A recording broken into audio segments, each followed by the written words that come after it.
Y muchos dicen el teléfono de Dios. Jeremías 33:3. Hermanos, lo hablamos, lo escuchamos, pero muchas veces lo hablamos y lo declaramos sin revelación.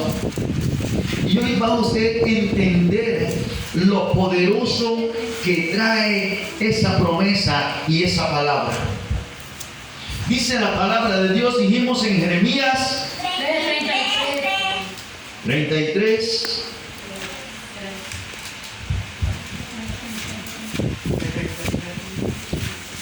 Dice: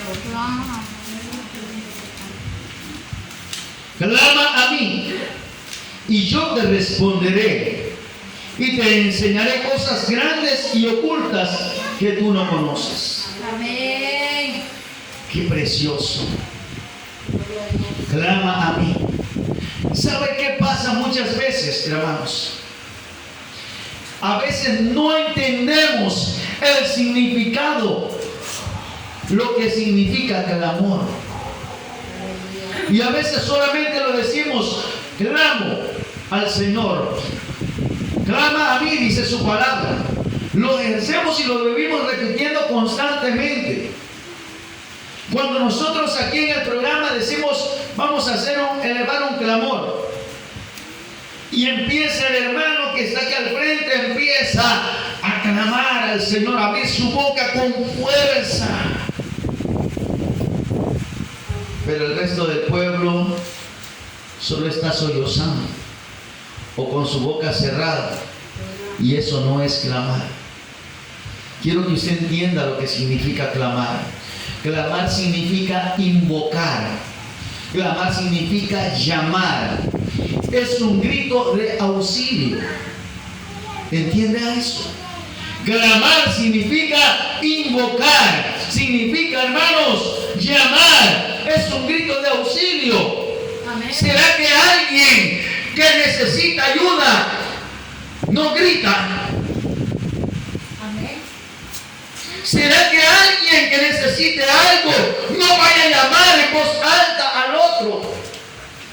Para que nosotros, amados hermanos, necesitamos hacer algo, y es abrir nuestra boca para elevar el clamor al Señor. Amén. Otros dicen: es que Dios no es sordo. Si no tenemos un Dios sordo, pero los oídos de Dios están cerrados para el impío, para aquel que hace impiedad. Y no lo dice el pastor, lo dice su palabra. Una cosa es que haga llover sobre buenos y malos, porque la lluvia no puede ser detenida. Pero otra cosa es que escuche el clamor del impío. ¿Sabían ustedes que hasta los ladrones claman, hermanos? Que no me vaya a agarrar la policía ahora que me voy a robar esa cartera. Hermanos, y hasta mencionan a Dios. Señor, ahora que voy con este cargamento de droga, que no me vaya a salir un retén de la policía y me vaya a quitar la droga y vaya a caer preso. Hasta ellos piden a Dios. Obviamente, amados hermanos, que no es que Dios venga y obre a favor de ellos. Pero si el impío muchas veces clama a Dios desconociendo lo que al Dios que usted y yo tenemos, porque el pueblo del Señor a veces deja de clamar y lo que más hace es quejarse. Aleluya. Pasamos alguna prueba, ¡ay, Dios mío! Pasamos alguna situación y estamos quejando, renegando, en vez de clamar a Él, porque dice que si clamamos, Él nos responderá. A veces nosotros los hombres estamos clamando más a los hombres que a Dios, que es el que nos escucha y es el que nos provee y de que Él dependemos. ¿Cómo está nuestro nivel de clamor, por así decirlo? ¿Será que verdaderamente nosotros hemos entendido el significado de clamar? Empecemos a poner en una balanza el nivel de queja y el nivel de clamor, y usted dirá cuál pesa más. Tristemente, amados hermanos, el pueblo del Señor, y eso es algo que pasó el pueblo de Israel, se quejaba más que clamar a Dios. Cuando ellos estaban en Egipto, ellos clamaron a Dios por una libertad que Él ya había prometido. Y Dios escuchó el clamor de su pueblo y mandó a un libertador, a Moisés, porque escuchó el clamor del pueblo. Porque antes que ellos clamaran a Dios, ellos a quien clamaban era al faraón para que les diera de comer, para que les diera comida. Pero cuando ellos clamaron a Dios, Dios escuchó el clamor de su pueblo y se acordó de enviar un libertador. Y envió al libertador, envió a Moisés y los sacó de aquella esclavitud. Por tanto, amados hermanos, es tiempo de dejar la queja. Es tiempo que dejemos de quejarnos por las situaciones que enfrentamos, que vivimos. Y es hora de que activemos el clamor a Dios. Amados, a veces hemos leído mucho lo que habla Jeremías 33:3. Y dice, clama a mí y yo te responderé. A veces mucho del pueblo del Señor, amados hermanos, quiere tener respuesta de Dios sin haber clamado. Y a veces no estamos clamando y nos estamos quejando diciendo, es que Dios me ha dejado de escuchar. Pero ¿cómo te va a escuchar si no has clamado? Amén. ¿Será que con mi boca cerrada, hermana Dilia, si yo la voy a llamar, ella me puede escuchar? De ninguna manera. Ella me va a escuchar si yo la llamo. Y ella podrá entender y podrá saber lo que yo quiero a través del llamado que yo le hago. Pero si yo no la llamo a ella no va a accionarse. Necesitamos activarnos. No porque Dios desconozca tu necesidad, no porque tú eres ajeno a la vista de Dios, pero Él necesita que tú creas clamando a Él.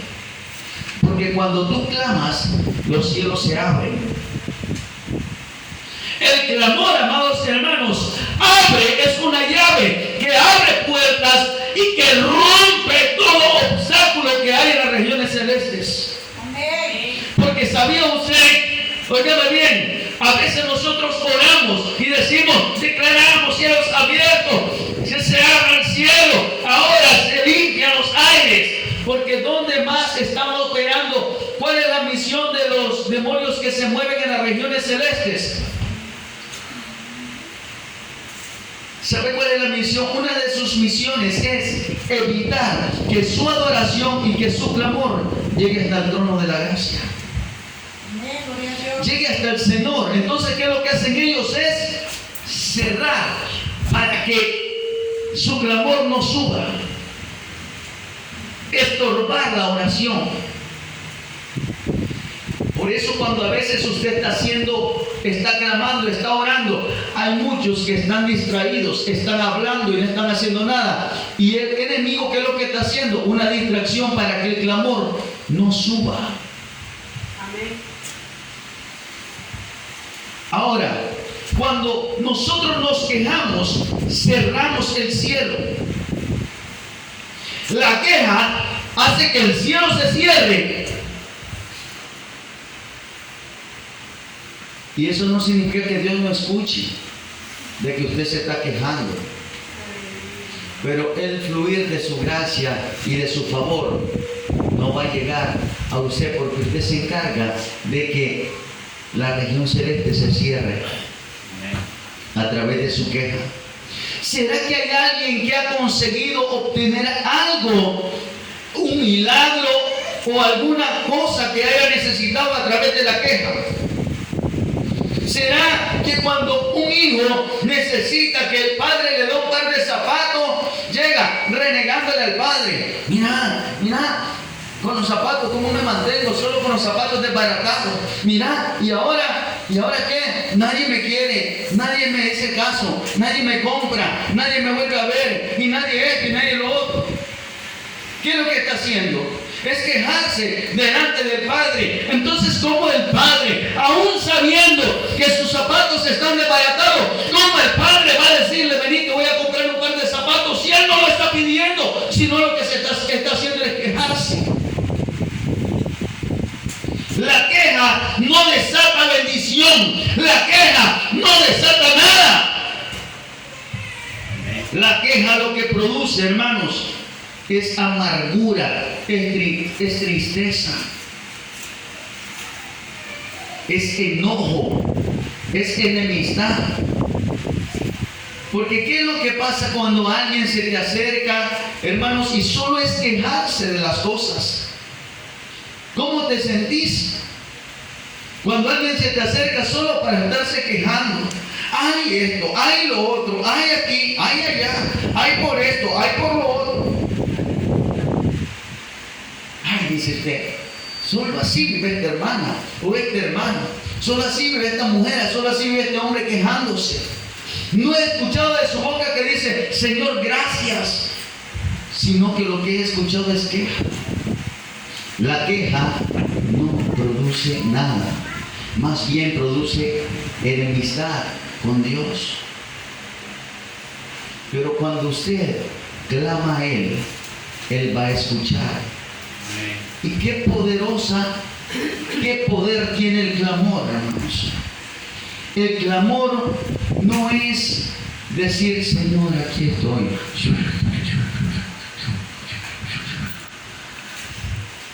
Perdonen la comparación o lo que voy a decir aquí en el lugar santísimo. A veces esos que decimos que vamos a clamar, pero lo que hacemos es una oración de Cantinflas. Usted, cuando miró la película de Cantinflas, usted miró cuando él decía que estaba, él decía rezando. Solo movía la ceja y los labios.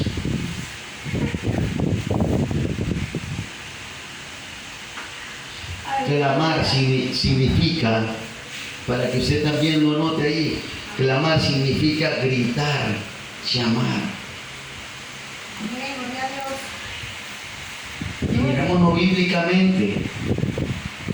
Génesis capítulo 4, verso 10, ¿qué fue lo que dijo el Señor cuando aquel joven mató a su hermano? La sangre de tu hermano, dice, clama por justicia. ¿Qué significa clamar? Gritaba, Señor, haz justicia por mí. A veces, repito, queremos ver el accionar de Dios en nuestras situaciones, pero nosotros no estamos clamando. Tenemos que clamar para activar algo. Mire bien, Éxodo 22, 23 dice, ellos clamaron a mí y oiré su clamor. Necesitamos, hermanos, una iglesia que clama, una iglesia que ora y clama al Señor y se humilla ante Él y eleva su voz en clamor al Señor. Es una iglesia poderosa. Amén. Es una iglesia, amados hermanos, donde los demonios no tienen cabida para entrar en aquel lugar. Óigame bien, es una iglesia donde quiera que va, los demonios tiemblan, el infierno tiembla y salen huyendo, porque saben que hay un hombre, hay una mujer que clama, que guerrea, que avanza, que arrebata, que toma las promesas de Dios a su nombre. ¿A dónde aparece eso en la Biblia, pastor? Miren lo que dice la Escritura en 1 Samuel, capítulo 4, verso 6. Al oír los filisteos del clamor de los hebreos en el campamento de los hebreos, entonces comprendieron que el arca del Señor había llegado al campamento. Cuando usted, iglesia del Señor, entienda que la iglesia no es la estructura, es usted. Cuando la iglesia del Señor se para y empieza a clamar, el filisteo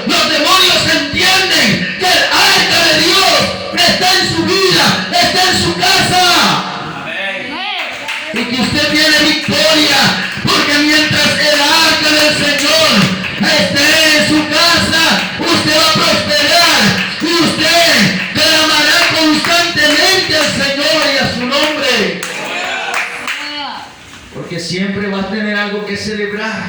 Amén. Cuando el arca del Señor está en nuestra casa, está en nuestras vidas, amados hermanos, constantemente tenemos algo que celebrar. Amén. Amén.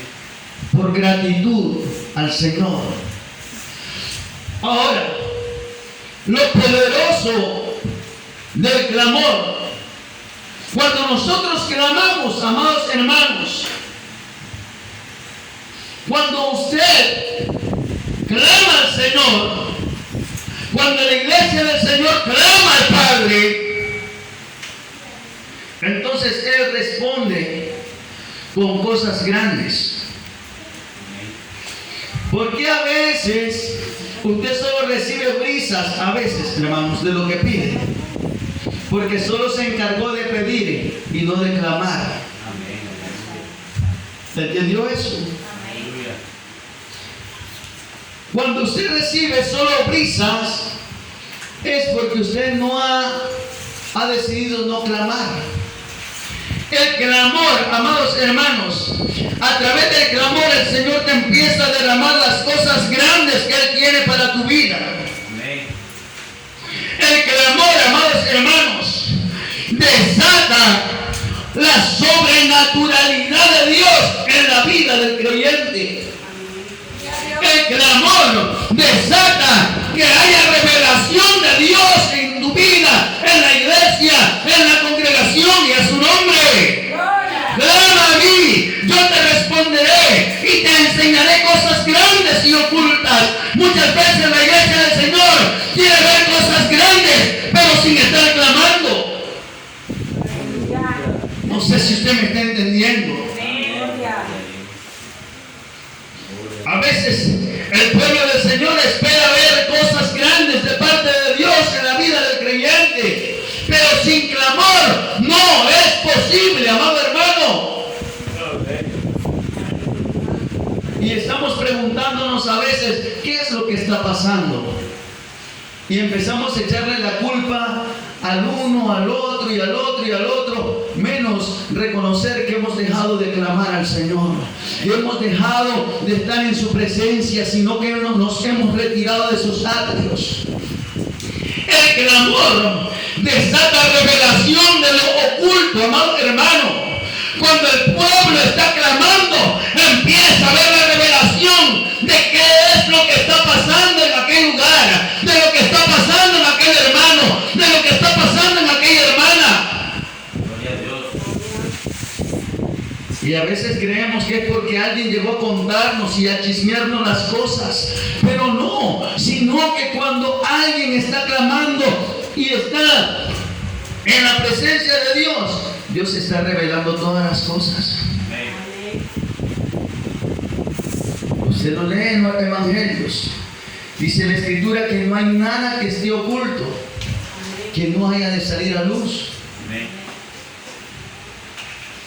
Pero para que haya esa revelación y pueda salir eso oculto que hay, necesita el pueblo del Señor estar clamando. Aleluya. Porque a veces, mire qué es lo que pasa. Porque el pueblo del Señor muchas veces se desenfrena por falta de clamor, por falta de clamor y por falta de una palabra profética. Amén. La palabra profética, amados hermanos, viene a desenmascarar las cosas. El Señor a través de la palabra, cuando el Señor te habla a tu vida y a mi vida a través de su palabra y desatada por un hombre de Dios, por un profeta maduro, va a sacar a luz lo que tengas que reparar en tu vida. Y nadie tiene una potestad para remendar si no es el hombre que Dios envía a través de su palabra profética. Amén. Solamente un profeta de Dios es el que agarra y direcciona al pueblo en el propósito. Amén. Amén. La palabra de Dios dice que el pueblo del Señor perecía, uno por falta de conocimiento y por haber escaseado la palabra, el pueblo vivía desenfrenado. Amén. Hay personas que dicen, ¿sabe por qué muchas veces en muchos lugares, cuando hay un hombre de Dios, profeta de Dios, y llega a un lugar, lo critican, lo señalan, no lo reciben, porque tienen miedo que saquen a luz lo que tienen oculto? Ahora, no es que el profeta de Dios venga a avergonzar al ser humano, porque Dios no avergüenza a nadie, Amén. sino que la palabra te confronta y te hace ver de que necesitas reparar esa área de tu vida. Por eso es un profeta maduro, porque un profeta maduro no te va a agarrar y te va a decir, venga para acá al frente sin vergüenza, dice el Señor, que anda fornicando, que anda adulterando, y delante de la gente. Cuando dice la Escritura que la palabra de Dios es útil para enseñar, para instruir, para redarguir, y que cuando amonestemos a alguien lo hagamos con amor.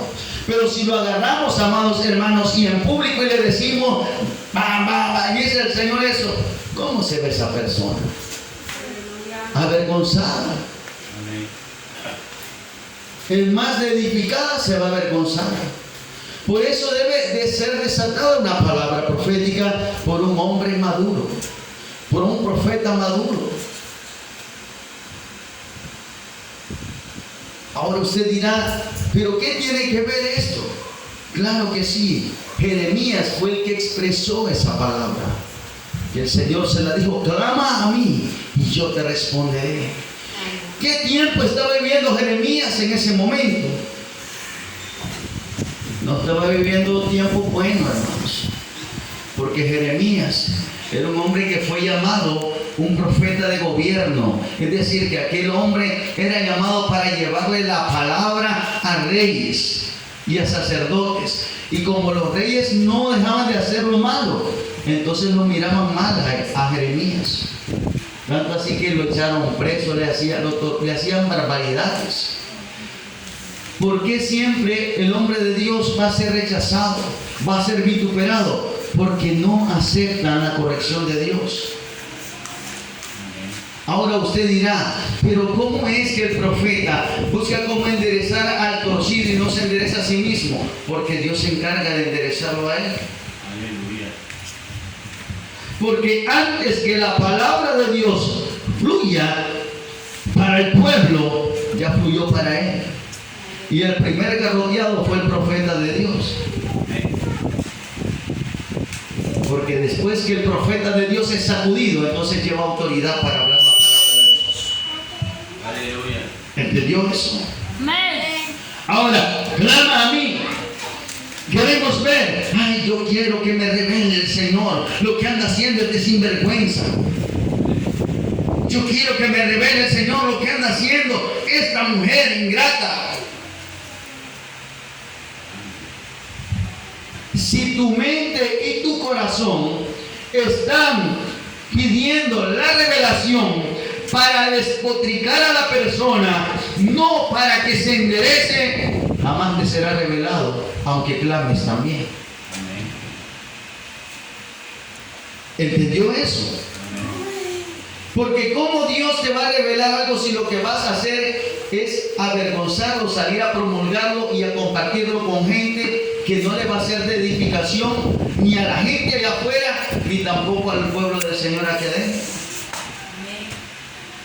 Clama a mí, yo te responderé, dice el Señor, y te enseñaré cosas grandes y ocultas que tú no conoces.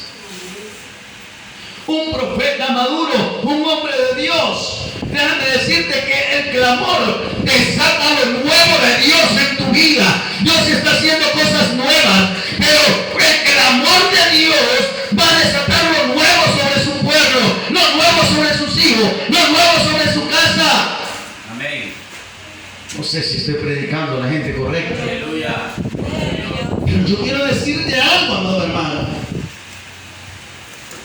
Que alguien venga y te dice el Señor que vas a ser bendecido, decime algo nuevo. Si la palabra me dice que voy a ser bendecido, que dice el Señor que vas a ser usado. La palabra de Dios me dice que voy a ser usado.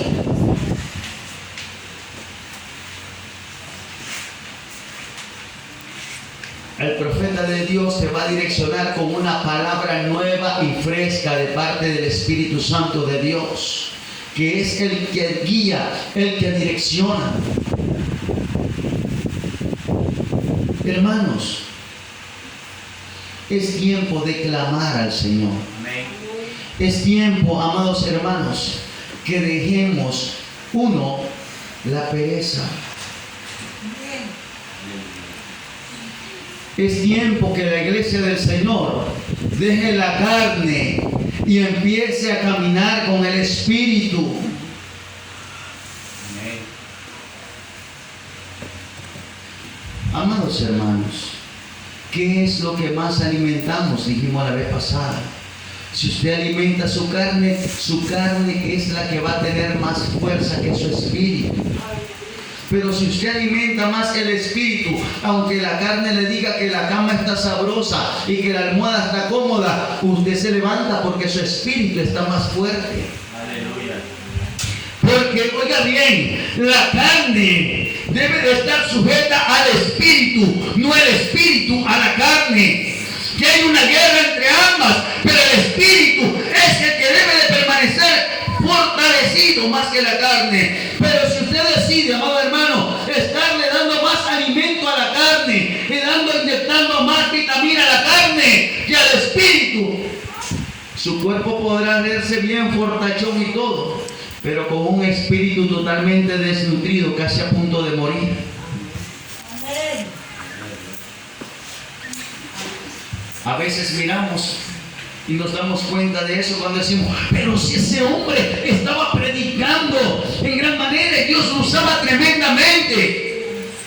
Oiga bien, pero si ese hombre ayer lo miré predicar y ahora lo miro que anda de borracho, que anda drogándose, ¿cómo es posible?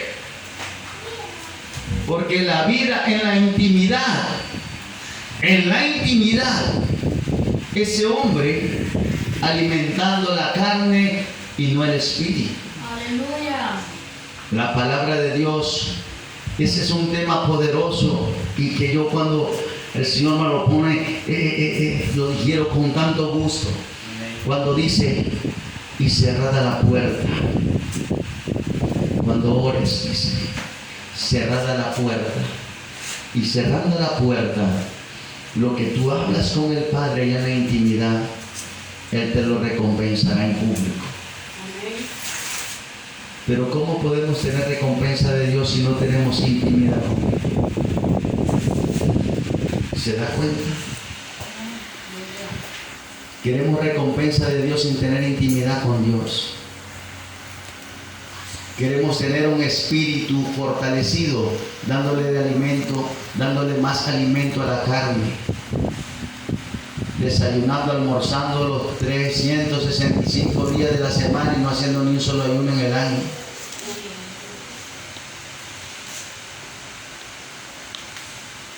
Queremos revelación de la palabra y ni siquiera nos tomamos 5 minutos a leer la Biblia. Pero sí que podemos pasar 24 horas con el teléfono celular. Y a su nombre. Deben entender, amados hermanos, que este no es un tiempo, yo les decía ya a los hermanos, este no es el tiempo que la iglesia del Señor ande buscando las vestiduras o ir a lavar las vestiduras. Este es el tiempo que la iglesia del Señor debe de tener ya puestas sus vestiduras limpias, santas, esperando al novio. Amén, aleluya. Este no es el tiempo de andar buscando a ver si me arrepiento o no, si dejo las mañas o no. Es el tiempo que usted ya tiene que haber dejado las mañas. Es el tiempo que usted ya debe de estar parado en la brecha y esperando que venga el novio. La Biblia habla de 10 vírgenes, 5 sensatas y 5 insensatas. Las insensatas dice que en sus lámparas no había aceite.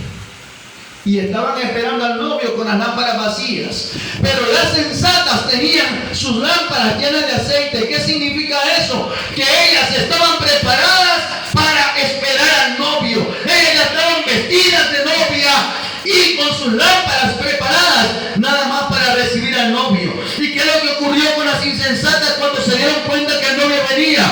Entonces hasta ese momento fueron a correr a que les regalaran aceite para sus lámparas.